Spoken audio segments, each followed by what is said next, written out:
anybody, I said. So he said to me, no, you can't trust people. People will always let you down.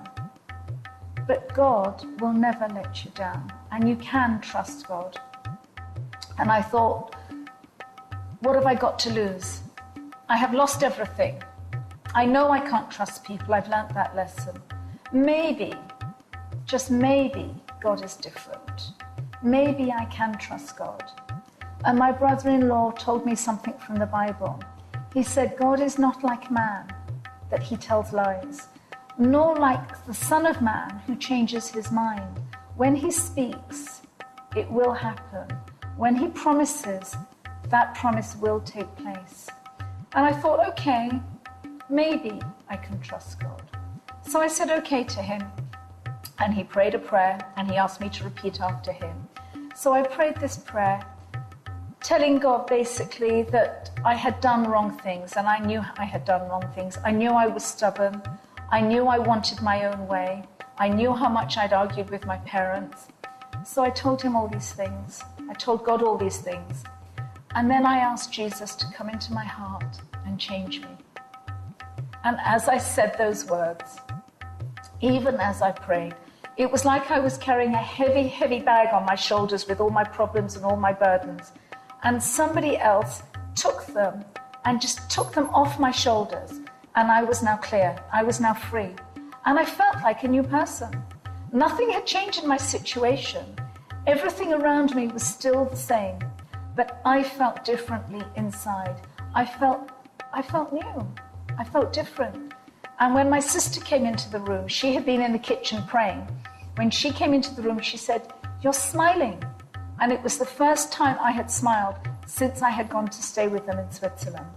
That's what God did for me then. And God, even today, has not changed. He has kept all his promises.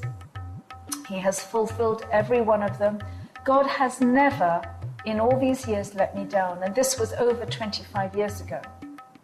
But as I said, my situation hadn't changed. I was in Switzerland, and I was staying with my sister, and I wasn't happy staying with her for a long, long time. A few months was okay, and they were very happy having me, but I felt I was a burden on them too. So eventually, I wanted to move out and get my own flat. I could have gone to live anywhere in the world, but I didn't know where to go. So I started to study French, did some courses, eventually found work, and then I also found a flat and joined the church and was very happy there. Was very busy, was very fulfilled, was very happy. But still my mother wanted me to get married. And her ideal was for me to find a Sindhi boy. She wasn't happy that I'd become a Christian, and she felt now that I was a Christian, how would I find a husband, and who would marry me? I'd been rejected by one man. That was not good. I was no longer young. I was in my late 20s. That was also not good. And now I was a Christian, and that was definitely not good as far as she was concerned. But she was very sweet, and she didn't say anything to me, but she kept telling my sister, "Look what you've done. This girl will never find a husband."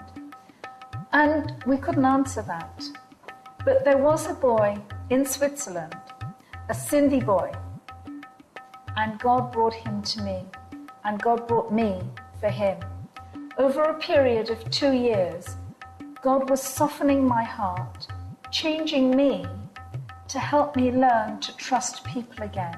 And there were many, many people that came into my life for a season, for part of that journey, to walk with me for a few weeks or a few months, or even some years, to help me learn to trust people again. And I am grateful to every single one of those people. So that eventually, when I finally met up with my husband, I was ready to get married. And from when we got engaged to when we got married, it was just 6 weeks. And the amazing part of that also is that along that journey, before he became a believer, he went to visit my parents. He was going on holiday to the town where my parents lived, and so I sent a parcel for them through him. So he met up with my parents. He met up with my aunt also. And during that time, they got to know each other a little bit. They enjoyed each other's company, and they liked him, even though they didn't know that this was the boy I was going to marry. So God also sorted that out and put those things in place too. So we're still married. I have a wonderful husband. I have 2 precious children who are walking with the Lord, and I am so grateful to God for all he has done. But over the years, he has shown me many, many things. When I got married, I still hadn't resolved that question of me being a disappointment from when I was born, feeling that there was something wrong because I was the second daughter. And just a few years ago, only about 5 years ago, I was at a conference, and God showed me that this was the problem. This was why I felt inadequate. I felt there was something wrong with me. It went back to right at that time when I was born, when I was the second daughter of my parents. And God showed me that even though my parents felt sad that I was a daughter, God showed me how much they loved me.